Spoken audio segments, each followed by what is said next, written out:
Hey everyone, tonight we're gonna make a vegan meal. My husband doesn't eat vegan food, but he's really good at making it for me. Before we get started, we'll need a few things.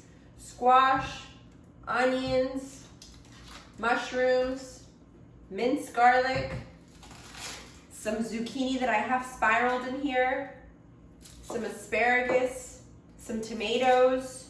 We'll also need a couple seasonings like garlic salt, oregano, cayenne pepper, cumin, pepper, and some olive oil. Okay, let's get started. First, we're gonna chop our onions in a food processor and then add our tomatoes because we're gonna make a sofrito. Now that we've got our tomatoes and our onions chopped up, my husband is preheating a saucepan over medium-high heat, and we've got the olive oil and all of our condiments in there before we add in our vegetables to make our sofrito.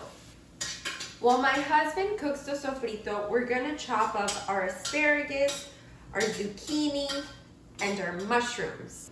We'll also need some chicken stock. Once our sofrito's done, we're gonna pour some of the chicken stock into our sofrito so that we can give it kind of a stew feel before adding in our vegetables. Once our sofrito's done and we've added in our chicken broth, we'll go ahead and add in our vegetables. We're gonna let that cook over medium heat for about 15 minutes. Once our veggie stew is done, we can go ahead and plate our meal. I've paired this dish with some fresh quinoa and homemade fried yuca. Check it out. Yum! Hope you enjoy.